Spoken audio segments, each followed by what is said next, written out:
Ang susunod na programa ay rated PG. Patnubay at gabay ng magulang ay kailangan sa mga batang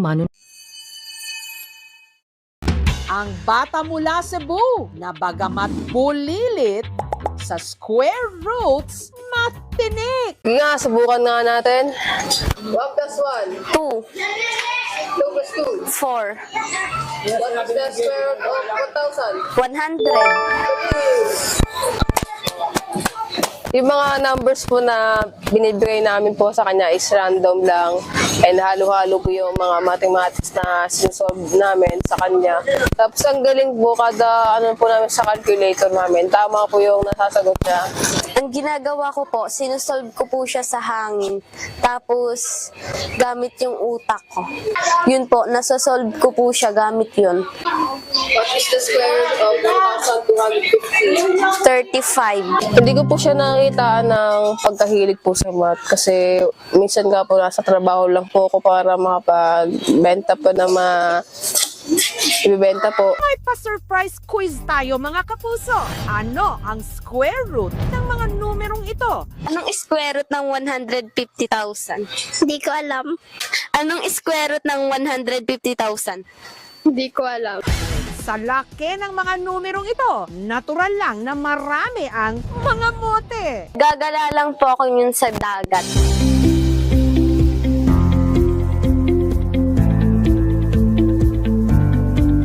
Pero mani lang yan, hindi sa isang propesor, kundi sa isang bata. 1 plus 1. 2, 2 plus 2. 4, What is the square root of 1,000? 100. Human calculator yarn.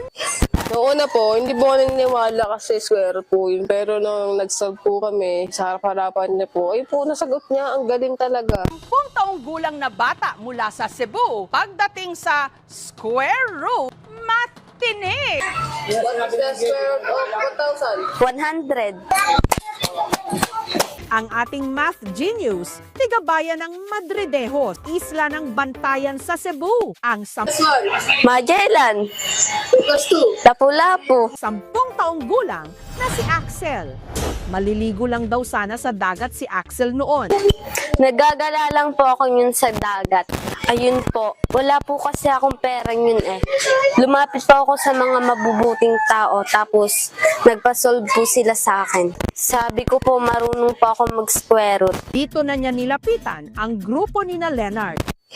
Noong una po, hindi po ako naniniwala kasi square root po yun. Pero nung nag-solve po kami, sa harap-harapan niya po, ay po, nasagot niya. Ang galing talaga. Sige nga, subukan nga natin.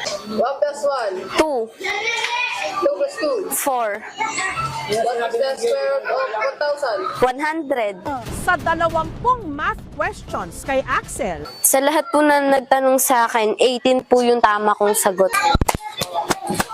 Tapos po, 2 lang yung mali ko sa tanong nila. 2, 4, 6, 8, 10, 12. Natuwa po ako yung binigyan nila akong pera. May pambili na po akong bigas at saka napkin. Bigyan po siya ng nanay ko ng 200. Ako nga po, di mabigyan ng 20. tignan nga natin kung talagang halimaw sa square root itong si Axel. What is the square root of 1,500? Sige nga, What is the square root of 1,500? Ay, hindi ko po alam yun eh. What is the square root of 1,500? 39. Galing! What is the square root of 750? I think it's 21. Mali! Sa'yo, ikaw, sa anong sagot? 27. Tama! so far, impressive. Talino talaga, nauunahan kami. Naunahan po kahit mas matanda ako sa kanya. Feeling ko tuloy ang bobo-bobo ko nila lang.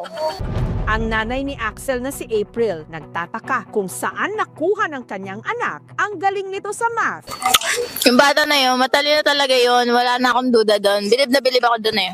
Gayong lagi raw itong laman ng kalsada. Hindi po ako tambay, nag-aaral pa po ako. Pangarap ko po maging civil engineer. Grade 4 na siya ngayon dito sa Madridejos Elementary School. Ang nagturo po sa akin mag-solve sa math, yung turista po sa dagat. Nanghihingi po akong barya kaso po walang barya buo. Ang nangyari po, tinuruan na lang ako mag-solve ng math. What is the square root of 1,000? 100. Pero ang nagturo raw talaga ng square root kay Axel, isang turista. Isipin mo lang po na barya lang yung mga numbers, kaya madali mo lang siyang masusol. Nagte-thank you po ako kay Lord kasi marunong po ako sa math. Hanggang sa ito na nga ang madalas niyang ibida. What's the square root of 1,000? 100. Talent ko po yun, ginagamit ko po yun para may pambili kaming bigas at saka ulam. Para na rin po makatulong ako sa magulang ko. Maraming paraan para makompute ang square root. Pwede niyang yung kabisituin yung perfect square. Ayun po yung pinakamabilis na paraan para makapag-compute ng square root.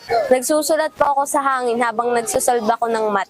Yung talent ko po yun, ginagamit ko po yun para may pambili kaming bigas at saka ulam. Para na rin po makatulong ako sa magulang ko. Pero dahil sa madalas na pamamalimos, si Axel malimit ding mag-absent sa klase. Kulang po kasi yung pambili po namin ng pagkain kasi nagbabakal bote lang po. Kaya po, maging yung aking anak kasi nga po kulang po yung pera pang tustos ko po sa pangkain araw-araw. Tapos po, nagbabakal bote lang po. Kaya ang nangyayari po, nang nilimos po yung anak ko at ginagamit niya po yung katalinuhan niya sa math para magkaroon po na siya ng baon sa school. Ang tatay ni Axel may iba ng pamilya. What's the square root of 1,000? 100. Pero sa edad ni Axel, ngayon pa lang, maituturing na ba siyang math genius? Isipin mo lang po na barya lang yung mga numbers, kaya madali mo lang siyang masusol. Sa kanyang IQ, makikita naman natin na mas mataas ang IQ niya kumpara sa maliliit na bata na kasing edad niya. Mas maaga yung pag-develop ng kanyang IQ na mas mataas kumpara sa kaedad niya. Makikita ko naman nung tinesting ko yung kanyang katalinuhan, nasa average range na yung kanyang IQ. Sobrang taas talaga. And then, mas maganda na i-develop yung kanyang IQ sa mas mataas na edad kumpara sa ka-age niya lang. Magandang ma-develop agad dito habang ito ay bata pa. Parang sa ganun is advance na sa mga bata na mas bata sa kanya. Para maging masigasig pa si Axel sa pag-aaral, binigyan siya ng school supplies. May ibibigay kami sa yung financial assistant and konting tulong na rin para makapag-aral ka pa hanggang college. And ayan, pwede mo maibili yun ng school supplies mo. Anong masasabi mo doon? Thank you po sa kay MJS at sa lahat ng tumulong. Hindi na rin kailangan pang problemahin ni April ang pangkolehyo ni Axel. Naghandog din ng college scholarship. Bus po ako nagpapasalamat sa mga taong tumulong sa akin na yung akong paeng nabubuhay. Yung bata po ako, maraming salamat po sa kay MJS. Thank you po sa lahat ng tumulong at sa kay MJS. Sa mga batang katulad ko, mag-aral kayo ng mabuti para makatulong kayo sa magulang nyo, para magamit nyo sa future nyo.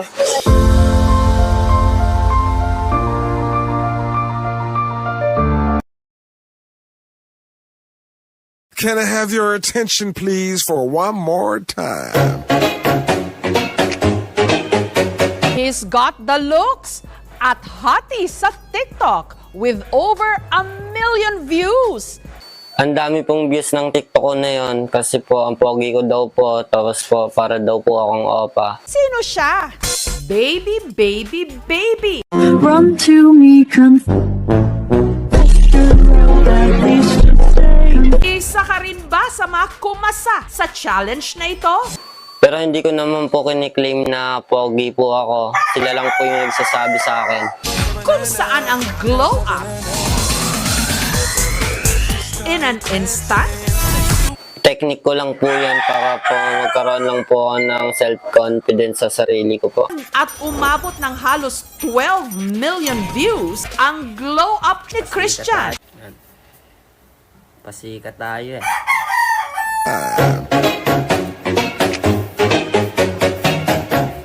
Kanya kasing mata, mapungay na moreno. At ang ilong, ang tangos. Hindi naman po ako yung gumagamit ng filter eh. Madami din naman kung gumagamit ng filter. Kaya po nagiging mukhang maayos yung itsura nila. Daho ang TikTok hotting ito. Nagulat na lang po ako yung sa TikTok account ko po. Umabot po siya ng 12 million views. Dito sa Negros Oriental na site ng aming team, ang 21 anyos na si Christian. Ginawa ko lang naman po yun kasi bored po ako sa bahay tapos po wala pang magawa. Pagtingin ko po sa cellphone ko, hala, ang dami ng views. Di ko na po akalain na magiging famous ako dahil sa TikTok na yun. Ang dami pong nagsasabi na kamukha ko daw po si Jungkook. She tastes like cola. Lalo na po pag naka-side view daw po. Na-in-love po sila sa ngiti ko, parang killer smile daw po. Nito lang daw Enero nag-TikTok si Christian. Nakaraang buwan lang po ako nag-TikTok, tapos po naging 200k po yung followers ko. Pero almost 200,000 na ang kanyang followers ngayon. Hindi ko po ina-expect na magbabiral po yung video ko, tapos po ang daming nagko-comment, ang dami pong nagpapadala ng skincare. Ang dami pong nagpi-PM sa akin, magpapadala daw po sila ng skincare. Nagpapadala po ng damit, i-endorse ko daw po para daw po sa brand nila. Pati daw po yung mga boyfriend nila na in love po sa akin kasi kamukha ko daw po si Jungkook. Dahil po sa simple tapos malakas daw po dating ko. Pero na po akong endorser ng conditioner po. Ang ganda daw po kasi ng buhok ko, ang smooth. Dahil dito si Christian nakapagpatayo ng maliit na sari-sari store. Dahil po yung sa mga nagpapa-endorse po sa akin, nakapagpatayo na po ako ng bahay, baboyan, tapos po meron na din po akong ipon. Nakabili na rin ang alagang baboy at nakapag-ipon pa ng halos 20 mil. Ayun po yung dahilan kung bakit po unti-unti na akong nakakaahon sa kahirapan. Wala naman po akong pinagalaw sa itsura ko. Talagang natural lang po talaga. At take note, wala raw siyang ipinaretoke. Po yun, hindi natural. Umaasa lang po ako sa filter kung baga. Pero ang sikreto raw ng kanyang malaop pa looks at ang dapat niyang pasalamatan Ang dami pong nakakita sa akin sa TikTok. Mukha pala itong showcase sa personal. lahat ng tinatamo niyang biyaya ngayon. Salamat! Filter! Sabi ng iba, scam yan, filter lang yan. Filter lang po yun lahat. Maging nga sa aming interview, aming team para ayusin lang ang filter ni Christian. Di ko po talaga kaya pag walang filter. Na para bang mamamatay ka pag wala kang filter. Iniisip ko nga, parang niloloko ko lang sila. Pero para sa akin naman, para tumaas lang yung confidence ko sa sarili. Po lahat ng tao, hinahanap po kagwapuhan. Kaya po napilitan na lang din po akong mag-filter lagi-lagi sa mga TikTok videos ko. At alam daw ito ng kanyang mga ine-endorso. Pag nagpi-PM po sila sa akin, sinasabi ko po na hindi po yun lahat ay tunay kong itsura. Filter lang po yun lahat. Pero yung iba po, sinasabi po sa akin na cute naman kahit walang filter. Kahit hayaga naman niyang sinasabing naka-filter siya, nakakatanggap pa rin siya ng hate comment. Kahit na sinabi ko lang po na filter lang po yan, marami pa din pong hate comment na nagsasabing mukha daw po akong pet. Ang dami pong nagsasabing filter lang yan, yung filter ko todong 100 daw po, kaya pogi daw po ako. Hindi ko na lang po pinapakalaman yung mga negative comment nila kasi po, totoo naman po talaga na kapit filter lang po ako. Gumawa kami ng isang social experiment. Pinakita namin sa mga tao ang TikTok video ni Christian. Ipapakita ko po sa tao yung picture ko po para po malaman kung ano po reaction nila. Para po makita po nila yung totoo kong mukha. Pero ang hindi nila alam, susulpot din si Christian with hashtag no filter. Rate nito, madam. Ano itsura niyo, madam? Pogi siya. Ang rate niyo, ma'am? Mga Rate 1 to 10. 10/9. Yung mukha niya sa ilong, mata. Sa ilong, Bakit, ma'am? ng tangos. Ito po siya. Actually, ma'am, dito po siya. Ang layo. Parang hindi siya. Pangit. Ang tanong, ano kaya ang itsura ni Christian kapag walang filter? Feeling ko ang pangit ko kapag walang filter. Naku-curious na rin ba kayo? She tastes like cola. Ang pa-face reveal, Ito na, talaga, i-reveal ko na talaga yung mukha ko.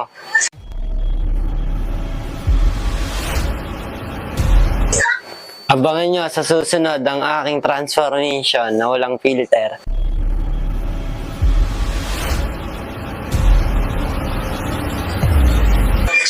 Ito po talaga itsura ko pag walang filter.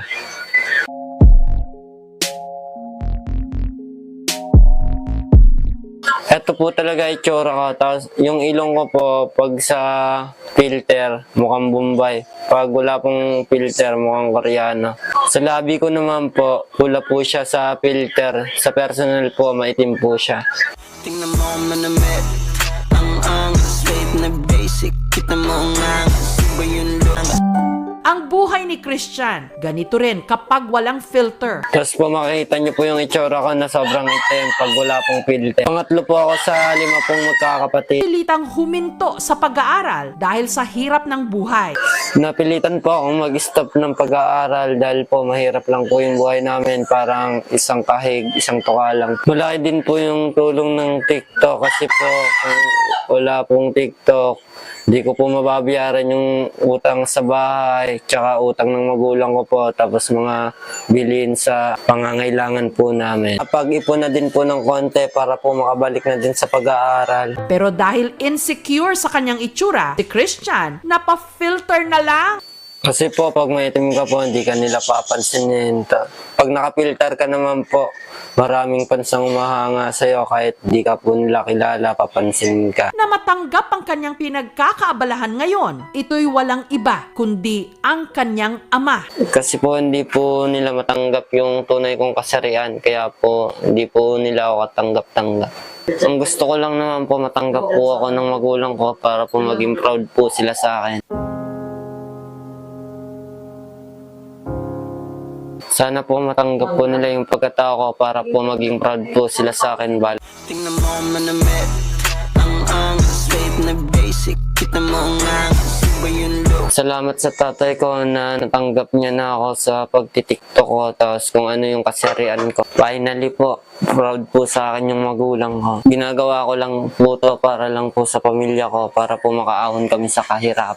Mali din yung paggamit na filter in the way na hindi mo na napapaniwalaan yung totoo mong itsura sa mata ng iba. Kumbaga, mas gusto mo na yung itsura mo na may filter dahil nga sa napupuri ka, pero sa personal parang hindi mo na pinahalagan yung tunay mo na ikaw kasi parang ang ginagawa mo is talagang hindi ka nagpapakatotoo sa tunay na itsura mo, and then bad-sided baka ikaw ay naging tambulan ng bully kapag ganun na hindi nga tunay na itsura yung mukha mo, gawa ng makapal yung filter mo. Yung kailangan, mas maganda pa rin yung tunay na ikaw kasi dun mo mabubus yung pinaka habang buhay and lifetime mo na itsura kapag hindi ka gumagamit ng anumang filter or makakapal na filter. Wala naman pong masamang dulot yung karoon ng filter dahil ito yung nakakatulong para mataas yung confidence natin or self-esteem natin bilang isang individual. And para masabi natin kung ano ba yung mga saloobin natin sa buhay kapag ito ay ating ginagawa. Ang bad side naman ng paggamit ng filter is ito yung maaari ikaw ay mapanloko ng ibang tao, maaaring magkaroon ng pag-uusap na hindi maganda sa ibang tao dahil ikaw ay malayo talaga sa tunay na buhay. Tingnan mo manamit ang straight na basic. Kita mo ang iba yung looks. Wala po akong plano na itigil po yung pagpipilter ko dahil po ito po yung dahilan kung bakit po ang dami kong na-achieve sa buhay. Ang mahalaga naman po hindi ako tumatapak ng ibang tao. Talagang nagpapasalamat po ako sa filter. Panay ang ating pag-filter sa litrato man o sa ating mga sinasabi. Maging proud lang tayo sa sarili natin at huwag nating ikumpara yung sarili natin sa iba kasi iba naman po yung mukha nila sa mukha natin.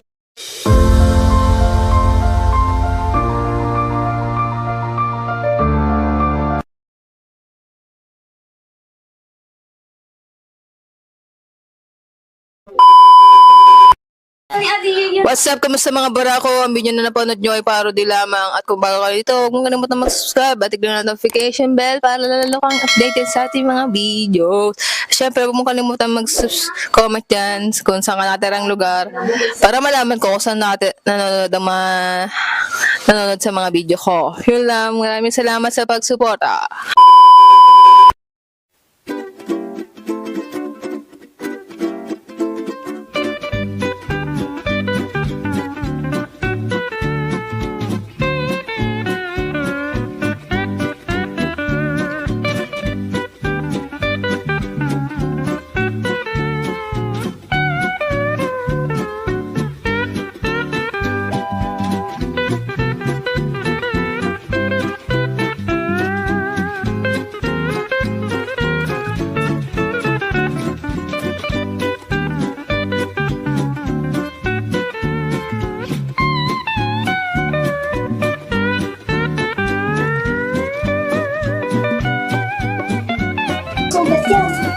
Linis yan.